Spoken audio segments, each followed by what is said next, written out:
Okay, cool. I am here with one of my favorite people. She's just fun and brilliant, and it's going to give us this great tips on mobile makeup. Tracy Lee, thank you for being with me today.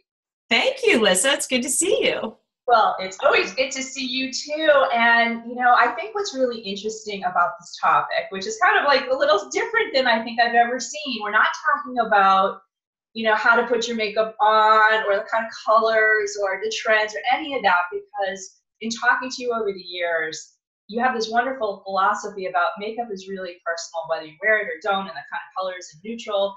So maybe let's just start kind of on your philosophy about makeup, because you consult to professionals and teenagers and all kinds of ages and different people, right? Yes, I have a tagline that just says, I take the secret out of beauty, because we feel intimidated at the Estee Lauder counter, or we feel like, how am I ever going to get that color match? And people go into buying makeup nervous. And I try to say, first of all, you can go to CVS for everything. You do not have to buy a $30 mascara if that's not in your budget.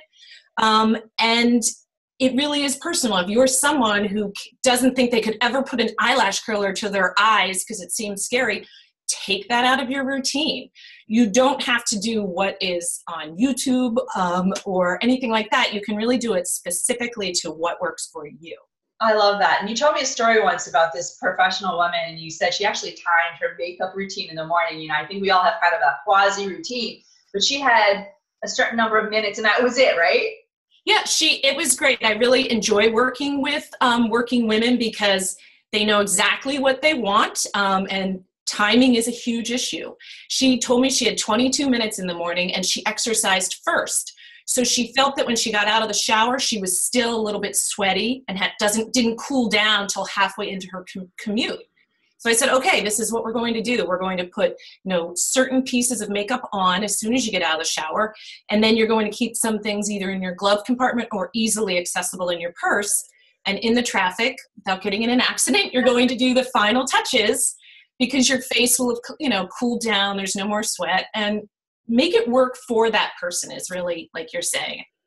That's great. So, that is truly mobile makeup. I love that. We're not really going to encourage people to kind of do it while they're driving. Right. Maybe not mascara, but.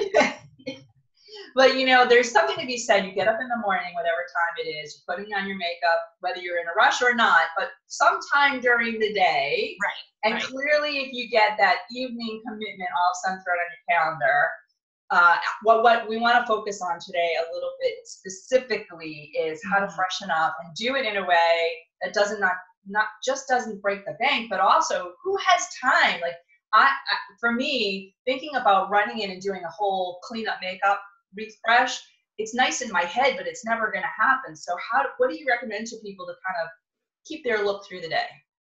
So I think it's just like anything, it's planning ahead and thinking it through. So I always recommend that somebody has like the perfect little satchel that is thin and little. A lot of times I use obviously like an old cosmetic bag, something that you got a free gift from Clinique. Those are always nice to have.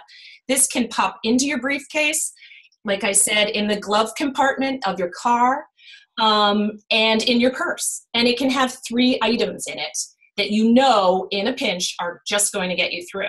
And I have them with me if I can show you them. Oh, yes, yeah. We love visuals and we love specific recommendations. Is great. Okay, so this is like, I love it, crazy love this. I can't even begin to tell you. And you could get this at Nordstrom's, at CVS. So these are a little pack of Q-tips. But this Q-tip, you break one end, okay? And in the other end, all of the eye makeup remover drops down. How great is that?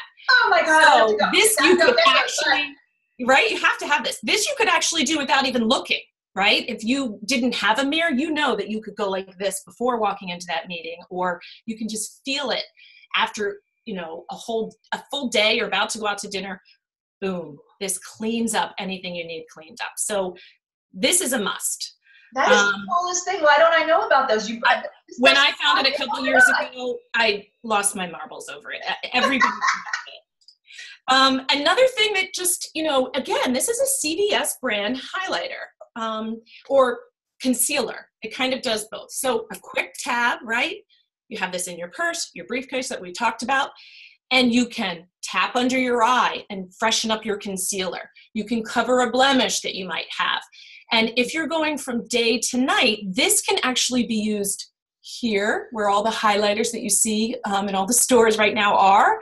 You can put it on your forehead to sort of even out the powder that has kind of gotten crunchy. Right here, right? These little, what are these called? These are like, I don't know what lap smile lines. We like them. But truthfully, when you highlight inside of those, it really does make a difference and tap it out. So again, one tool, 5 purposes. This can go right on your desk, anywhere. Easy. And then another thing, these are called multiple sticks. So this literally, this little tube is lips, cheeks, you can rub it and also do an eyeshadow. So this is actually the one that I had the professional woman put in her car, because look at this. I mean, again, you could even, you're looking in the boom, boom, boom, boom. It's a quick hit. And this is Ulta's brand. All 3 things that I've shown you are all from the drugstore. Now, Chanel makes this, and it's beautiful, fabulous, but it's $82. This is $10. So again, a must-have. So those are my 3 things. Great. All right, so let me ask you kind of like a couple of, like, I love these two. I'm like dying to run out to go get everything. I know, right? It's so like duh, but wonderfully wonderful. Right. In the car, when they melt, they change consistency. Correct. Yes. That is, I know, I'd love to always talk about the car, but now we're in the heat. Well, one thing is that's why you're going to have this, because this could be open in the car, right? On your seat, you grab it, and then the quick zip, and it goes in with you in your briefcase. Just because you said melting, I do want to tell you a trick. Any makeup that melts, lipstick or a thing, you put it in the refrigerator for a day, and it will come back to life, and you might need to remold it, but the refrigerator brings lipsticks and things like this back to. Wow. All right. What about my face melting now? As like that heat, and I'm starting to sweat and look like, you know, a little bit of an 8-ball, so to speak. So these, there are they're called these like pads. Okay. I have them right here, and they're sheets that you go like this, and it absorbs all oil. And a lot of times they have a thin layer of powder on the sheet. So as you're absorbing your oil, you're also kind of laying down a fresh powder. So this just goes on your T-zone, you know, of the places that you do get shiny during the day. Okay, and those blotting papers you can get anywhere at CVS as well, right? You can get anywhere, and they're so on trend right now that there's ones with tea tree oil, there's ones with rosemary, there's just different ones for your skin type. So they're great. And again, they're $4. All right, so I have one more question relative to that, and my God, we could talk forever. This is so much fun.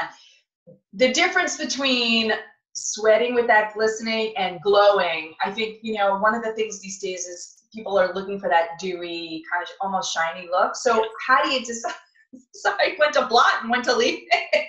No, I know. I think that when shine and glow are 2 different things. That's what I would say. So a shine really is an oil that you see, and it usually is in the T-zone. And all of the glowing that's going on and strobing, there's a lot of different words for it now, and it's all gorgeous, but it really stays in a set place. I mean, it really is on your upper cheek. Sometimes people swipe a little bit maybe on their nose, forehead, and chin, but it's a specific spot, and it does make you look fresh. It is a good look, but there is a difference. And you could even blot on top of that glow. This just mattes it. Brings it down one notch, I think. All right, cool. Well, explains it. Thank you. Phenomenal tips. Phenomenal. Love it. Easy. Keeps us looking beautiful. And of course, because we talk about confidence overall, one of the things that I'm a big proponent is you got to look beautiful on the outside by your own standard, but you have to feel good. And you just gave us some really great ways that throughout the day we can stay looking beautiful and feeling confident. So amen, sister. Thank you. It was nice chatting with you. Now go to Ulta as soon as we hang up and get all the fun stuff. Woohoo! They should pay us now for that commercial that people see. Yes. Maybe we should call them. Hey, thanks so much. We'll talk again soon. All right. Thank you. Bye. Bye.